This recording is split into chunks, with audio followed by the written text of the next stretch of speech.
On that note, Xi Jinping recently, he gave two speeches where he said China must be ready for, quote, extreme scenarios, including conflict with the West.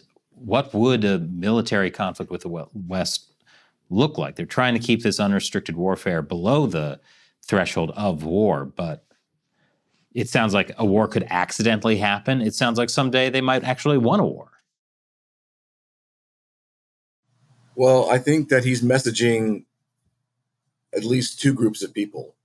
One group is obviously the message to his own people to let them know that something could happen, which means that he could be encouraging his own military to go beyond what they've been doing. In other words, they could become more aggressive, and there could be an escalation scenario where something worse than 2001 occurs, where Allied air crews or Allied ships, people die. Historically, the PLA Navy has killed Vietnamese sailors in the what I call the Southeast Asian Sea, not the so-called South China Sea. Of course, the Vietnamese call it the East Vietnamese Sea, but they have killed other military personnel on high seas, and I suspect he's messaging them to be more aggressive. Now, I don't think this is going to cause a World War III. I think that, unfortunately, if this happens, people are going to die, and it's going to raise tensions. And so that's the messaging internal. External, I think he's messaging the world that they can afford to be more aggressive. And going back to the balloon and going back to all the other activities they're doing this activity with impunity. There is no cost to them for doing this. We should stop talking to them or punish them for the balloon incident. We didn't punish them. We should punish them for the aircraft incident. We didn't punish them.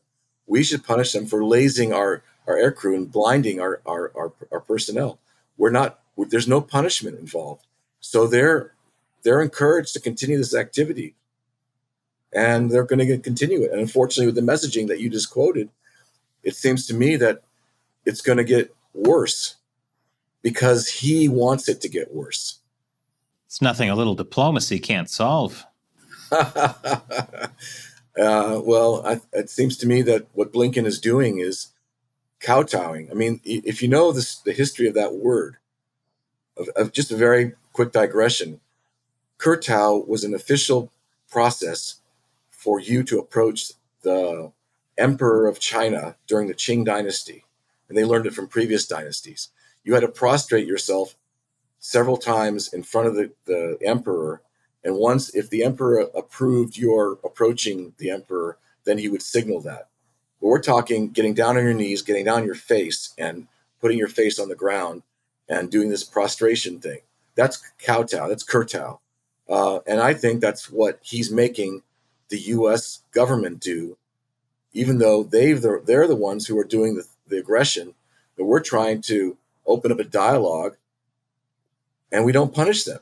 We should shut down communications. We should boycott anytime they have a meeting with us. We should walk out.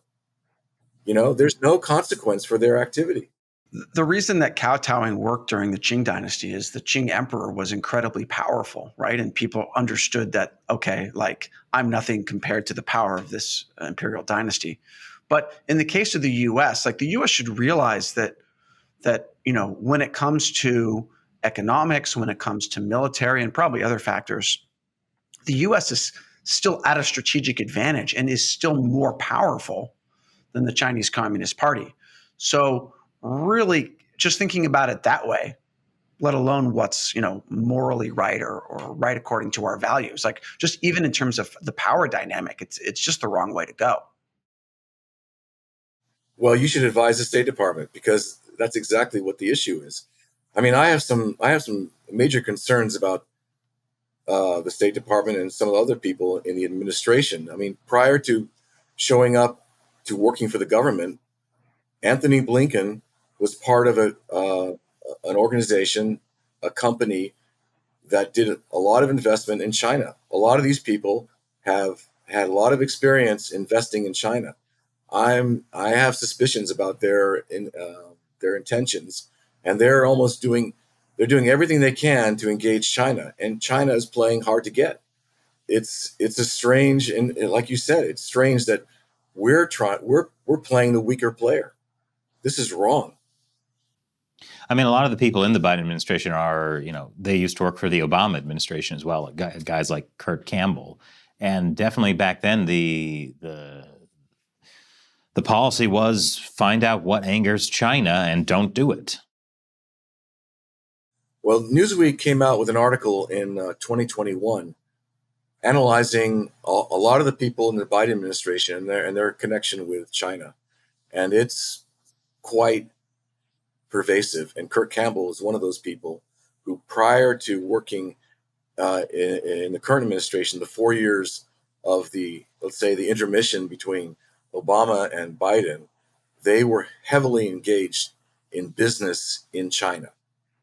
Blinken, Ellie Ratner, all these people were doing serious business in China. You can look it up, Newsweek 2021. So what I'm hearing is we don't understand China as well as these experts, so that's why we're coming to these wrong conclusions. Well, maybe they're thinking about retirement.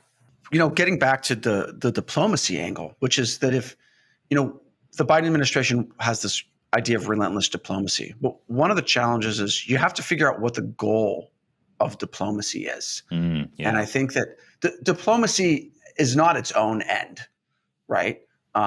So what's the goal? I mean, you might think that the goal would be to prevent war or to end wars that have started.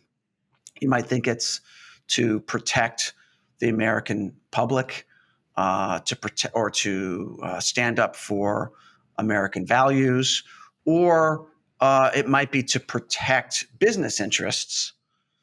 And in this case, I feel like a lot of the diplomacy does have an end goal, but that goal is to protect specific business interests. And the problem with that is not that I'm not opposed to companies making money, but the problem is that if they're making money in China with a regime that is trying to destroy us, and then we're trying to protect that investment, I feel like that's just deeply problematic. So in theory, the main focus of our diplomacy and our national strategy should be based on our national security strategy, which the Biden administration published. And they listed the key areas that they believe the U.S. should protect. They're classically the free and open borders and free commerce and non-interference in business. That's typically, most administrations have that. But what's happening is we're kind of absent in that area. We're allowing China to push in almost every direction, and we're not pushing back. I mean, you've had Cleo Paskal several times on your program, and she recently testified in Congress.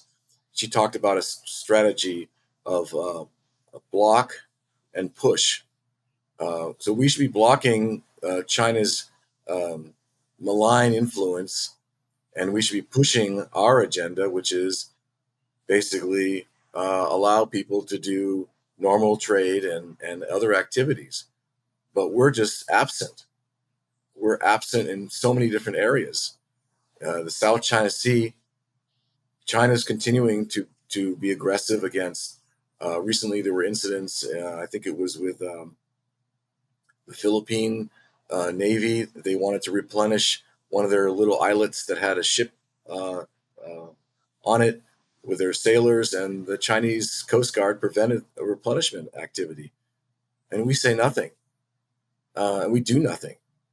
So I think there's a confusion as to what our national security strategy should look like versus what's written. We're not pursuing what we wrote.